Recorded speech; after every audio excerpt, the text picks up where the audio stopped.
ನಮಸ್ತೆ ಫ್ರೆಂಡ್ಸ್, ಸವಿ ಪಾಕಶಾಲೆ ಚಾನಲ್ಗೆ ತಮಗೆಲ್ಲರಿಗೂ ಸ್ವಾಗತ. ನಾನಿವತ್ತು ಮಾಡ್ತಿರೋ ರೆಸಿಪಿ ಬಾಂಗಡೆ ಮೀನು ಸಾರು. ಬಾಂಗಡ ಮೀನು ಸಾರನ್ನ ಹೇಗೆ ಮಾಡೋದಂತ ನೋಡ್ಕೊಂಬರೋಣ ಬನ್ನಿ. ಈಗ ರುಬ್ಬೋಕ್ಕೆ ಮಸಾಲಾನ ರೆಡಿ ಮಾಡ್ಕೊತಾ ಇದ್ದೀನಿ. ಮಿಕ್ಸಿ ಜಾರಿಗೆ 1 ಹೋಳಾಗೋಷ್ಟು ಕಾಯಿ ತುರಿನ ತುರ್ಕೊಂಡು ಹಾಕ್ಕೊಂಡಿದ್ದೀನಿ. 1 ಈರುಳ್ಳಿನ ಕಟ್ ಮಾಡ್ಕೊಂಡು ಹಾಕ್ಕೊಂಡಿದ್ದೀನಿ. ಅರ್ಧ ಗೆಡ್ಡೆ ಬೆಳ್ಳುಳ್ಳಿನ ಬಿಡಿಸ್ಕೊಂಡು ಹಾಕ್ಕೊಂಡಿದ್ದೀನಿ. 2 ಹಸಿಮೆಣ್ಸಿನ್ಕಾಯಿನ ಹಾಕ್ಕೊಳ್ತಾ ಇದ್ದೀನಿ. ಕಾಳು ಮೆಣಸು ಒಂದು 10ರಿಂದ 15 ಹಾಕ್ಕೊಳ್ತಾ ಇದ್ದೀನಿ. ಓಮ್ ಕಾಳು 1 ಕಾಲು ಟೀ ಸ್ಪೂನ್ ಅಷ್ಟು ಹಾಕ್ಕೊಂಡಿದ್ದೀನಿ. 1 ಹಿಡಿ ಕೊತ್ತಂಬರಿ ಕಾಳನ್ನ ಹಾಕ್ಕೊಂಡಿದ್ದೀನಿ. ಜೀರಿಗೆ ಅರ್ಧ ಟೀ ಸ್ಪೂನು, ಅರಿಶಿನ ಪುಡಿ 1/4 ಟೀ ಸ್ಪೂನು, ಬ್ಯಾಡಗೆ ಮೆಣಸಿನ್ಕಾಯಿ 10 ಹಾಕ್ಕೊಂಡಿದ್ದೀನಿ. ಹುಣಸೆ ಹಣ್ಣು 1 ಮುಷ್ಟಿ ಅಷ್ಟು ತಗೊಂಡು ನೀರಲ್ಲಿ ನೆನೆ ಹಾಕ್ಕೊಂಡಿದ್ದೀನಿ. ಇದಷ್ಟನ್ನು ನೀರು ಹಾಕ್ಕೊಂಡು ಚೆನ್ನಾಗಿ ನುಣ್ಣಗೆ ರುಬ್ಕೊಳ್ಬೇಕು. ಈ ಕಡೆ ಗ್ಯಾಸ್ ಮೇಲೆ 1 ಮಣ್ಣಿನ ಪಾತ್ರೆನ ಇಟ್ಕೊಂಡಿದ್ದೀನಿ. ಅದಕ್ಕೆ ಈರುಳ್ಳಿನ ಉದ್ದಕ್ಕೆ ಕಟ್ ಮಾಡಿ ಹಾಕ್ಕೊಳ್ತಾ ಇದ್ದೀನಿ. ಬೆಳ್ಳುಳ್ಳಿ 4ರಿಂದ 5 ಉದ್ದಕ್ಕೆ ಕಟ್ ಮಾಡ್ಕೊಂಡಿದ್ದೀನಿ. ಶುಂಠಿ ಅರ್ಧ ಇಂಚು ಕಟ್ ಮಾಡ್ಕೊಂಡು ಹಾಕ್ಕೊಳ್ತಾ ಇದ್ದೀನಿ. 2 ಹಸಿಮೆಣ್ಸಿನ್ಕಾಯಿನ ಉದ್ದಕ್ಕೆ ಕಟ್ ಮಾಡಿಕೊಂಡು ಹಾಕ್ಕೊಂಡು ಚೆನ್ನಾಗಿ ಹುರ್ಕೊಳ್ಬೇಕು. ಎಣ್ಣೆ ಏನು ಹಾಕ್ಕೊಂಡಿಲ್ಲ ನಾನು, ಎಣ್ಣೆ ಏನು ಹಾಕ್ಕೊಳ್ಳೋದು ಬೇಡ. ಈಗ ನುಣ್ಣಗೆ ರುಬ್ಕೊಂಡಿದ್ವಲ್ಲ ಆ ಮಸಾಲಾನ ಹಾಕ್ಕೊಳ್ತಾ ಇದ್ದೀನಿ.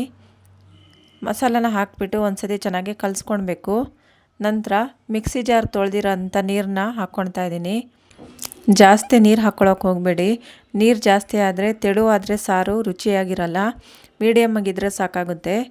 ನೀರು ಹಾಕಿ ಒಂದ್ಸತಿ ಎಲ್ಲವನ್ನು ಮಿಕ್ಸ್ ಮಾಡ್ಕೊಳ್ಳೋಣ. ಈಗ ಇದನ್ನು ಒಂದು ಸ್ವಲ್ಪ ಕುದಿಯೋಕ್ಕೆ ಬಿಟ್ಬಿಡಬೇಕು. ಈಗ ಕುದಿ ಬರ್ತಾ ಇದೆ. ಈಗ ಇದಕ್ಕೆ ಒಂದು ಸ್ವಲ್ಪ ಕಲ್ಲು ಉಪ್ಪನ್ನ ಹಾಕ್ಕೊಳ್ತಾ ಇದ್ದೀನಿ. ಎಷ್ಟು ಬೇಕೋ ಅಷ್ಟು ನೋಡಿಕೊಂಡು ಉಪ್ಪು ಹಾಕ್ಕೊಳ್ಳಿ. ಈಗ ಒಂದು ಸತಿ ಎಲ್ಲನೂ ಮಿಕ್ಸ್ ಮಾಡ್ಕೊಳ್ಬೇಕು. ಮಿಕ್ಸ್ ಮಾಡಿಕೊಂಡು ಇದನ್ನು ಕುದಿಯೋಕ್ಕೆ ಬಿಟ್ಬಿಡೋಣ. ನಾವು ಈ ಮಣ್ಣಿನ ಪಾತ್ರೆಯಲ್ಲಿ ಮಾಡೋದ್ರಿಂದ ಮೀನು ಸಾರು ತುಂಬಾ ರುಚಿಯಾಗಿರುತ್ತೆ. ಈಗ ಸಾರು ಚೆನ್ನಾಗಿ ಕುದಿ ಬರ್ತಾಯಿದೆ. ಅದಕ್ಕೆ ಚೆನ್ನಾಗಿ ತೊಳ್ಕೊಂಡು ಕಟ್ ಮಾಡಿಟ್ಟಿರುವಂತಹ ಬಾಂಗಡೆ ಮೀನನ್ನ ಹಾಕ್ಕೊಳ್ತಾ ಇದ್ದೀನಿ.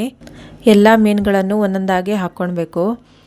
ಹೀಗೆ ಎಲ್ಲದು ಮೀನು ಹಾಕಿದ್ರ ಮೇಲೆ ಹಾಗೆ ಕುದಿಯೋಕ್ಕೆ ಬಿಟ್ಬಿಡಬೇಕು.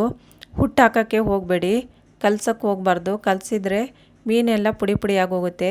ಈ ಥರ ನಾನು ಪಾತ್ರೆ ಇಟ್ಕೊಂಡು ಹಲ್ಲಾಡಿಸ್ತಾ ಇದ್ದೀನಲ್ವ, ಅದೇ ಥರನೇ ಪಾತ್ರೆ ಇಟ್ಕೊಂಡು ಹಲ್ಲಾಡಿಸ್ಕೊಳ್ಳಿ, ಸಾಕಾಗುತ್ತೆ. ಈಗ ಒಂದು 5ರಿಂದ 6 ನಿಮಿಷಗಳ ಕಾಲ ಕುದಿಯೋಕ್ಕೆ ಬಿಟ್ಬಿಡಬೇಕು. ಈಗ ಚೆನ್ನಾಗೇ ಕುದಿ ಬಂದಿದೆ ಸಾರು. ನೋಡಿ, ಮೀನು ಪುಡಿ ಆಗದಂಗೆ ಮೀನು ಸಾರು ಎಷ್ಟು ಚೆನ್ನಾಗಿ ರೆಡಿಯಾಗಿದೆ ಅಂತ ಹೇಳ್ಕೊಂಡು. ನೋಡಿದ್ರಲ್ವಾ ಫ್ರೆಂಡ್ಸ್, ಬಾಂಗಡೆ ಮೀನು ಸಾರನ್ನ ಹೇಗೆ ಮಾಡ್ಕೊಳ್ಳೋದಂತ. ನಾವಿದನ್ನು ಮಣ್ಣಿನ ಪಾತ್ರೆಯಲ್ಲಿ ಮಾಡಿದ್ರಿಂದ ತುಂಬಾ ರುಚಿಯಾಗಿರುತ್ತೆ. ಈ ಮೆಥಡ್ನಲ್ಲಿ ನೀವು ಒಂದ್ಸಲ ಟ್ರೈ ಮಾಡಿ ನೋಡಿ. Thank you for watching.